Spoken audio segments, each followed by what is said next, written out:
ഗോതമ്പ് പുട്ട് ഐസ് ഇട്ടിട്ട് പൊടി നനച്ചിട്ട് ഗോതമ്പ് പുട്ട് ഉണ്ടാക്കുന്ന ഒരു വീഡിയോ ഞാൻ അപ്ലോഡ് ചെയ്തിട്ടുണ്ടായിരുന്നു. നിങ്ങൾ കുറേ പേരൊക്കെ ട്രൈ ചെയ്ത് നോക്കിയിട്ട് നല്ല ടേസ്റ്റ് ഉണ്ടായിരുന്നു പറഞ്ഞു. സാധാരണ നമ്മൾ ഗോതമ്പ് വെള്ളം ഒഴിച്ചിട്ട് നനച്ചിട്ട് പുട്ട് ഉണ്ടാക്കുന്ന പോലെ ആയിരിക്കില്ല. ഇത് ജസ്റ്റ് മിക്സിയിൽ ഐസും പിന്നെ ഗോതമ്പ് പൊടി ഇട്ടിട്ട് ജസ്റ്റ് ഒന്ന് കറക്കിയിട്ട് എടുക്കുക. പൊടി നനച്ചിട്ട് എടുക്കാനാണെന്ന് വെച്ചിട്ടുണ്ടെങ്കിൽ നല്ല എളുപ്പമാണ്. പുട്ട് റെഡി ആയി കഴിയുമ്പോൾ നല്ല സോഫ്റ്റ് ആയിട്ട് നല്ല പഞ്ഞി പോലെ ഇരിക്കും. പിന്നെ ചൂടാറി കഴിഞ്ഞാലും അതിൻ്റെ ആ സോഫ്റ്റ്നെസ് പോവില്ല. അപ്പോൾ നിങ്ങൾ ട്രൈ ചെയ്ത് നോക്കാതായിരുന്നു വെച്ചിട്ടുണ്ടെങ്കിൽ ട്രൈ ചെയ്ത് നോക്കാൻ വേണ്ടിയിട്ട് മാർക്ക് ചെയ്തിട്ടാണ്. അപ്പോൾ ഇന്ന് നമ്മൾ ഉണ്ടാക്കുന്നത് ഒരു ലഞ്ച് ബോക്സ് റെസിപ്പിയാണ് ഉണ്ടാക്കുന്നത്. അത് സേമിയ വെച്ചിട്ട് സേമിയയിലേക്ക് നമ്മൾ കുറച്ച് വെജിറ്റബിൾസ് ഒക്കെ മിക്സ് ചെയ്തിട്ട് അമ്മമാർക്കൊക്കെ ആയിരുന്നാലും രാവിലെ എഴുന്നേറ്റ് പെട്ടെന്ന് തന്നെ റെഡി ആക്കിയിട്ട് എടുക്കുക. അതേപോലെ തന്നെ ഓഫീസിൽ പോണവർക്കൊക്കെ ആയിരുന്നാലും പെട്ടെന്ന് റെഡി ആക്കിയിട്ട് എടുക്കാൻ വേണ്ടിയിട്ട് പറ്റിയാണ്. ഇതിനെ നമുക്ക് സേമിയ ഉപ്മാവെന്നോ സേമിയ പുലാവെന്നോ സേമിയ ബിരിയാണിന്നോ എന്ത് വരുവാണെങ്കിലും വിളിക്കാം. അപ്പോൾ നിങ്ങൾ ട്രൈ ചെയ്ത് നോക്കാൻ വേണ്ടിയിട്ട് മാർക്കരുത്. അപ്പോൾ നമുക്ക് ഒട്ടും സമയങ്ങൾ തന്നെ നമ്മുടെ സേമിയ കൊണ്ടുള്ള ലഞ്ച് ബോക്സ് റെസിപ്പി നമുക്ക് റെഡി ആക്കിയിട്ട് എടുക്കാം. റെഡിയാക്കാൻ വേണ്ട സാധനങ്ങൾ എന്തൊക്കെയാന്ന് നോക്കാം. അപ്പോൾ ഞാനിവിടെ ഒരു ഗ്ലാസ് സേമിയ എടുത്തിട്ടുണ്ട്. അപ്പോൾ നിങ്ങൾ എടുക്കണ സെയിം ഗ്ലാസ്സിൽ തന്നെയായിരിക്കണം വെള്ളത്തിൻ്റെ അളവ് എടുക്കേണ്ടത്. അപ്പോൾ സേമിയ നമ്മൾ എന്ത് ചെയ്യുന്നത് വെച്ചിട്ടുണ്ടെങ്കിൽ ഫസ്റ്റ് നമ്മൾ നെയ്യിൽ വറുത്തിട്ടെടുക്കും. നെയ്യ് തന്നെ വേണമെന്നില്ല, നെയ്യിൽ വറുത്തിട്ടുണ്ടെങ്കിൽ കുറച്ചും കൂടി നല്ല ടേസ്റ്റ് ഉണ്ടാവുമല്ലോ. ഇനിയിപ്പോൾ നെയ്യ് വേണ്ടാത്തവർക്ക് വെളിച്ചെണ്ണയിൽ വറുത്താലും കുഴപ്പമില്ല. അപ്പോൾ നിങ്ങൾ എടുക്കുമ്പോൾ വറുക്കാത്ത സേമിയ എടുക്കുക. അപ്പോൾ നമ്മൾ ഫ്രഷ് ആയിട്ട് ഇങ്ങനെ നെയ്യിലൊക്കെ വറുത്തിട്ട് എടുക്കുമ്പോൾ കുറച്ചും കൂടി നല്ല ടേസ്റ്റ് ഉണ്ടാവുമല്ലോ. ഇപ്പോൾ വറുത്ത സേമിയ ആയിരുന്നാലും കുഴപ്പമില്ല. അപ്പോൾ പിന്നെ വറുക്കാൻ വേണ്ടിയിട്ട് നിൽക്കണ്ട. പക്ഷേ എനിക്ക് ഇതേപോലെ വറുത്തിട്ട് എടുക്കുന്ന കേട്ടോ കൂടുതൽ ഇഷ്ടം. അപ്പോൾ സേമിയായിട്ട് നീക്കി വയ്ക്കുക. പിന്നെ സേമിയ നമുക്ക് വേവിക്കാൻ വേണ്ടിയിട്ട് വെള്ളം തോര ചേർക്കേണ്ടതെന്ന് വെച്ചിട്ടുണ്ടെങ്കിൽ നമ്മൾ സേമിയ എടുത്തിരുന്ന സെയിം ഗ്ലാസ്സിൽ തന്നെ 3/4 ഗ്ലാസ് വെള്ളം എടുക്കുക. അപ്പോൾ നിങ്ങൾ കറക്റ്റ് സേമിയ ഒരു ഗ്ലാസ് എടുത്തിട്ടുണ്ടെന്ന് വെച്ചിട്ടുണ്ടെങ്കിൽ 3/4 ഗ്ലാസ് വെള്ളം ഒഴിച്ചിട്ടുണ്ടെന്ന് വെച്ചിട്ടുണ്ടെങ്കിൽ നമ്മുടെ സേമിയ ഒട്ടും വെന്ത് കുഴഞ്ഞു പോകാണ്ട് നല്ല കറക്റ്റ് പാകത്തിന് വെന്ത് കിട്ടും. അപ്പോൾ ഈ വെള്ളത്തിലേക്ക് നിങ്ങൾ ആവശ്യത്തിനുള്ള ഉപ്പും ചേർക്കണം കേട്ടോ. കാരണം സേമിയയിലേക്ക് ഉപ്പ് ആവശ്യം വരുമല്ലോ. പിന്നെ നമ്മൾ കറിയിലെങ്ങാനും ഉപ്പെങ്ങാനും കൂടുതൽ ചേർത്തിട്ടുണ്ടെന്ന് വെച്ചിട്ടുണ്ടെങ്കിൽ നിങ്ങൾ സേമിയ ചേർക്കാൻ പോണതിന് മുമ്പ് നമ്മുടെ ആ മസാലയുടെ ടേസ്റ്റ് നോക്കിയിട്ട് അതനുസരിച്ചിട്ട് വെള്ളത്തിലേക്ക് ഉപ്പ് ചേർത്താൽ മതി. പിന്നെ നമ്മൾ ഇതിലേക്ക് ഒരു മസാല ഉണ്ടാക്കും. അപ്പോൾ അതിന് വേണ്ടിയിട്ട് ഞാനിവിടെ 2 മുട്ട എടുത്തിട്ടുണ്ട്. ഇനിയിപ്പോൾ വെജിറ്റേറിയൻകാരാന്ന് വെച്ചിട്ടുണ്ടെങ്കിൽ മുട്ട ചേർക്കേണ്ട. അതിലേക്ക് നമ്മൾ കുറച്ച് വെജിറ്റബിൾസ് ഒക്കെ എടുത്ത് വെച്ചിട്ടുണ്ട്, അത് ചേർക്കുക. ഇനി മുട്ട ഇഷ്ടമില്ലാത്തവർക്ക് വേണമെന്ന് വെച്ചിട്ടുണ്ടെങ്കിൽ ചിക്കൻ്റെ പീസുകൾ നല്ല പൊടിയായിട്ട് കട്ട് ചെയ്തിട്ട് ചേർക്കുക. അതേപോലെ തന്നെ ചെമ്മീൻ ഇഷ്ടമുള്ളവർക്ക് ചെമ്മീനായിരുന്നാലും ചെറിയ ചെറിയ പീസായിട്ട് കട്ട് ചെയ്തിട്ട് അങ്ങനെ ചേർക്കുക. അത് നിങ്ങളുടെ ഇഷ്ടത്തിനനുസരിച്ചിട്ട് നിങ്ങൾക്ക് മാറ്റം വരുത്താം കേട്ടോ. അപ്പോൾ ഞാനിവിടെ 2 മുട്ടയും എടുത്തേക്കുന്നത്. പിന്നെ കുറച്ച് ബീൻസ് എടുത്തിട്ടുണ്ട്, കുറച്ച് ക്യാരറ്റ് എടുത്തിട്ടുണ്ട്. അത് രണ്ടും നല്ല പൊടിയായിട്ട് കട്ട് ചെയ്തിട്ട് എടുക്കുക. ഇനി നിങ്ങൾക്ക് ഫ്രഷ് ആയിട്ടുള്ള പീസ് ഉണ്ടല്ലോ, ആ പീസ് ഗ്രീൻ പീസ് അത് വേണമെന്ന് വെച്ചിട്ടുണ്ടെങ്കിൽ അത് ചേർക്കുക. കോൺ വേണമെന്ന് വെച്ചിട്ടുണ്ടെങ്കിൽ കുറച്ച് കോൺ ചേർക്കുക. അതൊക്കെ നിങ്ങളുടെ ഇഷ്ടത്തിനനുസരിച്ചിട്ട് നിങ്ങൾക്ക് ഇതിനകത്ത് മാറ്റം വരുത്താം കേട്ടോ. പിന്നെ ഇതിലേക്ക് നമ്മൾ മുളക് പൊടി ചേർക്കണില്ല. മുളക് പൊടിക്ക് പകരം പച്ചമുളകാണ് ചേർക്കേണ്ടത്. പച്ചമുളക് ഞാനിവിടെ ഇതേപോലത്തെ ചെറിയ ടൈപ്പ് ഒരു 4 പച്ചമുളകാണ് എടുത്തേക്കുന്നത്. ഇതിലേക്ക് നമ്മൾ വെളുത്തുള്ളി ചേർക്കണില്ല. ഇതേപോലത്തെ ഒരു കഷ്ണം ഇഞ്ചി എടുത്തിട്ടുണ്ട്. ഇഞ്ചി നന്നായിട്ടൊന്ന് ചതച്ചിട്ട് എടുക്കുക. പിന്നെ ഒരു തക്കാളി എടുത്തിട്ടുണ്ട്. ഈ തക്കാളി കുറച്ച് വലുതാണല്ലോ. അപ്പോൾ ഈ തക്കാളിയുടെ ഒരു 3/4 ഭാഗം മാത്രമേ എടുക്കണുള്ളൂ കേട്ടോ. ഒരുപാട് തക്കാളി വേണ്ട. പിന്നെ സവോള വേണം. സവോള ഞാൻ ഒരു മീഡിയം സവോള നല്ല പൊടിയായിട്ട് കട്ട് ചെയ്തിട്ട് എടുത്തിട്ടുണ്ട്. ഇതിലേക്ക് മസാലപ്പൊടികളായിട്ട് മഞ്ഞൾപ്പൊടിയും ചേർക്കും. പിന്നെ ഞാൻ ടേസ്റ്റിന് വേണ്ടിയിട്ട് കുറച്ച് സാമ്പാർ പൗഡറും ചേർക്കുന്നുണ്ട്. ഇപ്പോൾ നിങ്ങൾക്ക് സാമ്പാർ പൗഡർ വേണ്ടാന്ന് വെച്ചിട്ടുണ്ടെങ്കിൽ ഗരം മസാല ചേർത്താലും കുഴപ്പമില്ല. പക്ഷേ ഇതേപോലെ തന്നെ ഉണ്ടാക്കുമ്പോൾ സാമ്പാർ പൗഡർ ആയിരിക്കട്ടോ കുറച്ചും കൂടി നല്ല ടേസ്റ്റ് കൊടുക്കുക. പിന്നെ ഫസ്റ്റ് നമ്മൾ കടുക് പൊട്ടിക്കും. കടുക് പൊട്ടിച്ച് കഴിഞ്ഞിട്ട് ഞാൻ അതിലേക്ക് ചേർക്കാൻ വേണ്ടിയിട്ട് കുറച്ച് ഗരം മസാല പൊടിക്കാണ്ട് എടുത്ത് വെച്ചിട്ടുണ്ട്. ഇത്രയ്ക്ക് കറുകപ്പട്ടി എടുത്തിട്ടുണ്ട്. ഒരു ഏലക്കായ എടുത്തിട്ടുണ്ട്. ഏലക്കായ ഒന്ന് ചതച്ചിട്ട് ചേർക്കാം. ഒരു 3 ഗ്രാമ്പ് എടുത്തിട്ടുണ്ട്.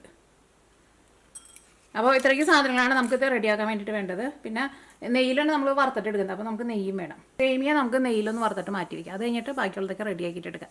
അപ്പോൾ ഈ സേമിയ വറുക്കാൻ വേണ്ടിയിട്ട് കുറച്ച് നെയ്യ് ചേർക്കാം. ഇപ്പോൾ ഇവിടെ നല്ല തണുപ്പാട്ടോ. പക്ഷേ ഇവിടെ ഒരു കുഴപ്പം പറ്റിയത് എന്താണെന്ന് വെച്ചിട്ടുണ്ടെങ്കിൽ ഇന്നലെ തുടങ്ങിയിട്ട് ഇന്നലെ വൈകിട്ട് തുടങ്ങിയിട്ട് ഞങ്ങളുടെ വീട്ടിലെ ഹീറ്റർ വർക്ക് ചെയ്യുന്നില്ല. ഹീറ്റർ വർക്ക് ചെയ്യാണ്ട് ഇവിടെ നമുക്ക് അകത്ത് നിന്നിട്ടുണ്ടെന്ന് വെച്ചിട്ടുണ്ടെങ്കിൽ ഭയങ്കര തണുപ്പായിരിക്കും. പിന്നെ അതേപോലെ തന്നെ ഹീറ്റർ ഭയങ്കര ഫ്രീസിങ് ഒക്കെ ആയിട്ടുണ്ടെന്ന് വെച്ചിട്ടുണ്ടെങ്കിൽ നമ്മുടെ പൈപ്പൊക്കെ പൊട്ടും.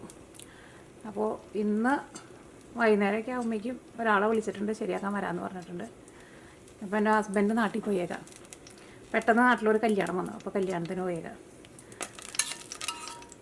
അപ്പോൾ ഇന്നലെ രാത്രി ഇവിടെ നല്ല തണുപ്പായിരുന്നു. അപ്പോൾ ഞങ്ങൾ ഈ കറണ്ടിൻ്റെ ഹീറ്റർ ഉണ്ടല്ലോ അത് വെച്ചിട്ടുണ്ട്. പക്ഷെ അത് വെച്ചാലും നമുക്ക് എല്ലാ റൂമിലേക്കും തണുപ്പ് കിട്ടില്ലല്ലോ. സേമിയ ചേർക്കാം. സേമിയ കരിഞ്ഞു പോകരുത് കേട്ടോ. പെട്ടെന്ന് സേമിയയുടെ കളറ് മാറും. അത് നിങ്ങൾ സേമിയ പായസം ഉണ്ടാക്കുമ്പോഴായിരുന്നാലും പ്രത്യേകം ശ്രദ്ധിക്കുക. കാരണം നമ്മൾ നോക്കി നിൽക്കുമ്പോൾ കളർ അങ്ങോട്ട് മാറിയിട്ട് പെട്ടെന്ന് അങ്ങോട്ട് കരിഞ്ഞു പോകും. അപ്പോൾ ചെറുതായിട്ടൊന്നും കളർ മാറി തുടങ്ങുമ്പോൾ തന്നെ തീ ഓഫ് ചെയ്യുക. അല്ലെങ്കിൽ നമ്മൾ പിന്നെ സേമിയ ഈ പാത്രത്തിൽ നിന്ന് കോരി എടുക്കാൻ തന്നെ നമ്മൾ ഇച്ചിരി സമയം എടുക്കുമല്ലോ. അപ്പോൾ എങ്കിൽ ലാസ്റ്റൊക്കെ ആകുമ്പോഴേക്കും ചിലപ്പോൾ കരിഞ്ഞു പോയിട്ടുണ്ടാവും. അപ്പോൾ നമ്മൾ സേമിയ മൊരിഞ്ഞിട്ട് നല്ലൊരു ഗോൾഡൻ കളറായി തുടങ്ങിയിട്ടുണ്ട്. ഇനി ഞാനിവിടെ തീ ഓഫ് ചെയ്യാണ്. സേമിയ എടുത്ത് മാറ്റട്ടെ. അപ്പോൾ നമ്മുടെ സേമിയ വറുത്ത് മാറ്റി വെച്ചിട്ടുണ്ട്. ഇനി നമ്മൾ ഇതിലേക്കുള്ള മസാല റെഡിയാക്കാൻ വേണ്ടിയിട്ട് പോവാണ്. അതിലേക്ക് ആവശ്യത്തിന് ഓയിൽ ചേർക്കുക. നമുക്ക് ഇഷ്ടമുള്ള ഓയിൽ ചേർക്കാം കേട്ടോ. നെയ്യിൽ വേണമെന്ന് വെച്ചിട്ടുണ്ടെങ്കിൽ വെളിച്ചെണ്ണയിൽ ഉണ്ടാക്കാം. ഇനിയിപ്പോൾ നെയ്യിൽ വേണമെന്ന് വെച്ചിട്ടുണ്ടെങ്കിൽ നെയ്യിലുണ്ടാക്കിയാലും കുഴപ്പമില്ല.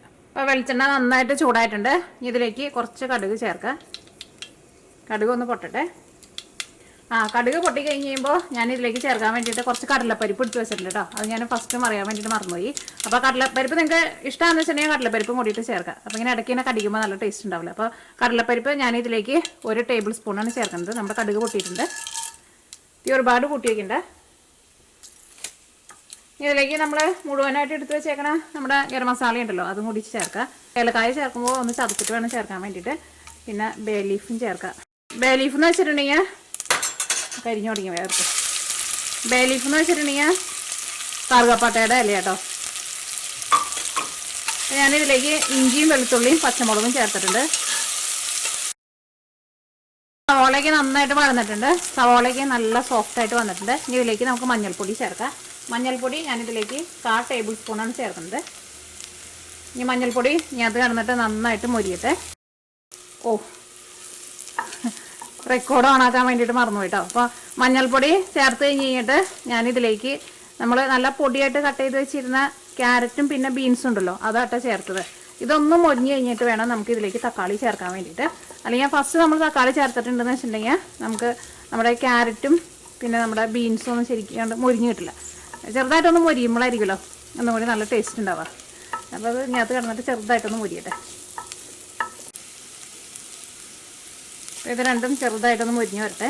നമ്മൾ നല്ല കുരുന്ന് ഇങ്ങനെ കട്ട് ചെയ്യുമ്പോൾ തന്നെ നന്നായിട്ട് മൊരിഞ്ഞ് വന്നോളൂ. പിന്നെ ഈ ക്യാരറ്റിനായിരുന്നാലും ബീൻസിനായിരുന്നാലും അധികം വേവൊന്നുമില്ലല്ലോ. നമ്മൾ മൂടി വെച്ചിട്ട് വേവിക്കേണ്ട ആവശ്യമില്ല. ഇങ്ങനെ ഒന്ന് ഇളക്കി കൊടുത്താൽ മതി. അത് ചെറുതായിട്ടൊന്ന് മൊരിഞ്ഞ് തുടങ്ങിയിട്ടുണ്ട്. അങ്ങനെ നന്നായിട്ടൊന്നും മൊരിയണ്ട, എന്നാലും ചെറുതായിട്ടൊന്ന് മൊരിഞ്ഞ പോലെ വരണം. ഇനി ഇതിലേക്ക് തക്കാളി ചേർക്കാണ്. ഇതിപ്പോൾ ചെറുതായിട്ടൊന്ന് മൊരിഞ്ഞിട്ടുണ്ട്. ക്യാരറ്റൊക്കെ ഒന്ന് ചെറുതായിട്ട് വന്നിട്ടുണ്ട് മൊരിഞ്ഞിട്ടേ. ഇതിലേക്ക് നമുക്ക് തക്കാളി ചേർക്കാം. അപ്പോൾ ഞാൻ നേരത്തെ പറഞ്ഞല്ലോ ഈ തക്കാളിയുടെ ഒരു 3/4 ഭാഗം ചേർക്കണുള്ളൂ. ഇത് കുറച്ച് വലിയ തക്കാളിയാണല്ലോ. അപ്പോൾ തക്കാളി തീ നന്നായിട്ട് കുറച്ച് വയ്ക്കട്ടെ. തക്കാളി നല്ല പൊടിയായിട്ട് കട്ട് ചെയ്തിട്ട് ചേർക്കാം. ഇതിലേക്ക് ആവശ്യത്തിന് ഉപ്പ് ചേർക്കാം. പിന്നെ നമ്മൾ സാമ്പാർ പൗഡർ ചേർക്കണമെന്ന് പറഞ്ഞില്ലേ, സാമ്പാർ പൗഡറും ചേർക്കാം. സാമ്പാർ പൗഡർ ഞാനിതിലേക്ക് ഒരു 3/4 ടേബിൾ സ്പൂണാണ് ചേർക്കുന്നത്. അപ്പോൾ സാമ്പാർ പൗഡർ ഞാനിതിലേക്ക് ഒരു 3/4 ടേബിൾ സ്പൂൺ ചേർത്തിട്ടുണ്ട്. ഇതെല്ലാം കൂടിയിട്ട് നന്നായിട്ടൊന്ന് മിക്സ് ചെയ്യുക. ഈ തക്കാളി നന്നായിട്ടൊന്ന് വെന്ത് ഉടഞ്ഞ് വരണം. അപ്പോൾ നിങ്ങൾക്ക് വേണമെന്ന് വെച്ചിട്ടുണ്ടെങ്കിൽ മൂടി വയ്ക്കാം. മൂടി വെച്ചിരിക്കും കുഴപ്പമില്ല. ഇതേപോലെ ഇറക്കി കൊടുത്താൽ മതി. തക്കാളി നന്നായിട്ട് പഴുത്ത തക്കാളി എന്ന് വെച്ചിട്ടുണ്ടെങ്കിൽ പെട്ടെന്ന് ഉടഞ്ഞോളൂ. തക്കാളി മൂടി വയ്ക്കാണ്ടിരിക്കേണ്ടത് നല്ലത്. അപ്പോൾ ഇങ്ങനെ തുറന്ന് വെക്കുമ്പോൾ തക്കാളി ഇരുന്നാലും ഒന്ന് നന്നായിട്ട് മൊരിഞ്ഞ് വരും. അപ്പോൾ തക്കാളി നന്നായിട്ട് ഉടഞ്ഞിട്ടുണ്ട്. ചെറുതായിട്ടൊന്ന് മൊരിഞ്ഞ് വന്നിട്ടുണ്ട്. ഇനി ഇതിലേക്ക് നമ്മൾ 2 മുട്ട എടുത്ത് വെച്ചിട്ടില്ലേ, 2 മുട്ട ചേർക്കുക. അപ്പോൾ നിങ്ങൾ ചിക്കനാണ് ചേർക്കണമെന്ന് വെച്ചിട്ടുണ്ടെങ്കിൽ ചിക്കൻ ചേർക്കുക. ചെമ്മീനാണ് ചേർക്കണമെന്ന് വെച്ചിട്ടുണ്ടെങ്കിൽ ചെമ്മീൻ ചേർക്കുക. ഇനിയിപ്പോൾ നിങ്ങൾക്ക് ഇതൊന്നും ചേർക്കണ്ടെന്ന് വെച്ചിട്ടുണ്ടെങ്കിൽ ഇത്രയ്ക്ക് ചേർത്താൽ മതി, വേറെ ഒന്നും ചേർക്കണ്ട. അപ്പോൾ 2 മുട്ടയാണ് ചേർക്കുന്നത്. മുട്ട വേണമെന്ന് വെച്ചിട്ടുണ്ടെങ്കിൽ ഒരെണ്ണം കൂടി കൂടുതൽ ചേർക്കാം കേട്ടോ. ഇത് വലിയ മുട്ടയാണ്, എൻ്റെ വീട്ടിലെ കോഴിയിട്ട് മുട്ട. കടയിൽ നിന്ന് ചിലപ്പോൾ നമ്മൾ വാങ്ങുമ്പോൾ ഇത്രയ്ക്ക് വലിപ്പം ഉണ്ടാവില്ല. അപ്പോൾ നിങ്ങളൊരു 3 മുട്ട എടുത്തോ. ഇതെല്ലാം കൂടിയിട്ട് നന്നായിട്ട് മിക്സ് ചെയ്യുക. അപ്പോൾ മുട്ടയും കൂടിയും ചേർക്കുമ്പോൾ അതനുസരിച്ചിട്ടുള്ള ഓയിൽ ഇതിനകത്ത് ഉണ്ടാവണം കേട്ടോ. അപ്പോൾ മുട്ട ഇതിനകത്ത് കിടന്നിട്ട് നന്നായിട്ട് വെന്തിട്ടുണ്ട്. ഇനി ഇതിലേക്ക് നമ്മൾ ആ വറുത്ത് വെച്ചേക്കണ സേമിയ ചേർക്കാൻ വേണ്ടിയിട്ട് പോവാണ്. സേമിയ ചേർക്കുക. കൂടിയിട്ട് നന്നായിട്ടൊന്ന് മിക്സ് ചെയ്യുക. വെള്ളമാണ് ചേർക്കുന്നത്.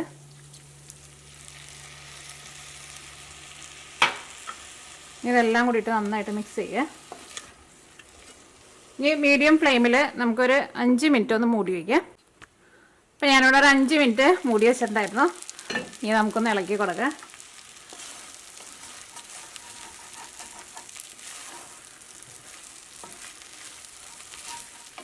അപ്പോൾ നമ്മുടെ സേമിയൊക്കെ വെന്തിട്ടുണ്ട്.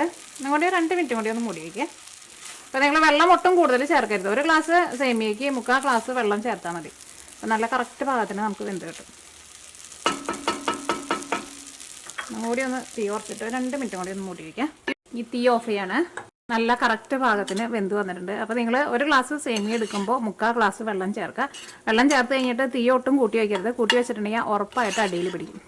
പിന്നെ നിങ്ങൾക്ക് മുട്ട വേണമെന്ന് വെച്ചിട്ടുണ്ടെങ്കിൽ സെപ്പറേറ്റ് കൊത്തി പൊരിച്ചിട്ട് അങ്ങനെയും ചേർക്കുക, അല്ലെങ്കിൽ ഇതേപോലെയും ചേർക്കുക. ഇതേപോലെ ചേർക്കുമ്പോൾ മുട്ട ഇതിനകത്ത് ഭയങ്കര പൊടിയായിട്ട് കിടക്കും. ഇനി നിങ്ങൾക്ക് മുട്ട കുറച്ചും കൂടി വലിയ പീസായിട്ട് വേണമെന്ന് വെച്ചിട്ടുണ്ടെങ്കിൽ നിങ്ങൾ സെപ്പറേറ്റ് മുട്ട കൊത്തി പൊരിച്ചിട്ട് ലാസ്റ്റ് ഇതിൽ ചേർത്താലും മതി. പക്ഷേ എനിക്ക് ഇങ്ങനെ എടുക്കാൻ തട്ട കുറച്ചും കൂടി ഇഷ്ടം. കാരണം മുട്ടയ്ക്ക് ഇതിൻ്റെ കൂടെ അങ്ങോട്ട് ചേർന്ന് വരും. അപ്പോൾ കഴിക്കുമ്പോഴായിരുന്നാലും നല്ല ടേസ്റ്റ് ആയിരിക്കും.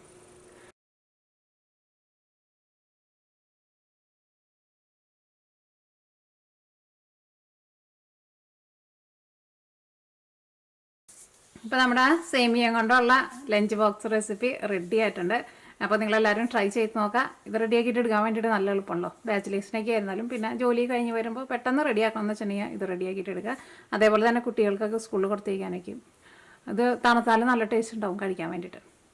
അപ്പോൾ നിങ്ങൾ ട്രൈ ചെയ്ത് നോക്കിയിട്ട് ഫീഡ്ബാക്ക് പറയാൻ വേണ്ടിയിട്ട് മറക്കരുത്.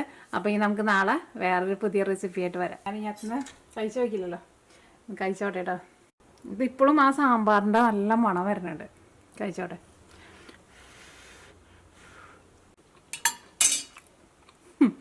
എനിക്ക് കടിച്ചപ്പോൾ കിട്ടിയതും ഗ്രാമ്പൂണ് കടിച്ചപ്പോൾ കിട്ടിയതും. പക്ഷേ ഗ്രാമ്പൂൻ്റെ ടേസ്റ്റൊക്കെ ഇതിനകത്ത് പോയിട്ടുണ്ട്. അതുകൊണ്ട് തന്നെ ഗ്രാമ്പൂൻ്റെ ഭയങ്കരമായിട്ട് കുത്തില്ല. പക്ഷേ നല്ല ടേസ്റ്റ് ഉണ്ട്. ശരിക്കും കഴിക്കാൻ വേണ്ടിയിട്ട് നല്ല രസം. ഏതാണ്ട് ഒരു ബിരിയാണിയുടെയൊക്കെ ഒരു മിക്സിങ്ങിൻ്റെയൊക്കെ ഒരു ടേസ്റ്റ് വന്നിട്ടുണ്ട്. അപ്പോൾ നിങ്ങൾ ട്രൈ ചെയ്ത് നോക്കുക. ട്രൈ ചെയ്ത് നോക്കിയിട്ട് ഫീഡ്ബാക്ക് പറയാൻ വേണ്ടിയിട്ട് മറക്കരുത്. ഉറപ്പായിട്ട് നിങ്ങൾക്ക് നല്ല ഇഷ്ടം കേട്ടോ. എനിക്ക് നല്ല ഇഷ്ടമായി. നല്ല രസമുണ്ട് കഴിക്കാൻ വേണ്ടിയിട്ട്. അപ്പോൾ ഈ നമുക്ക് നാളെ വേറൊരു പുതിയ റെസിപ്പി ആയിട്ട് വരാം.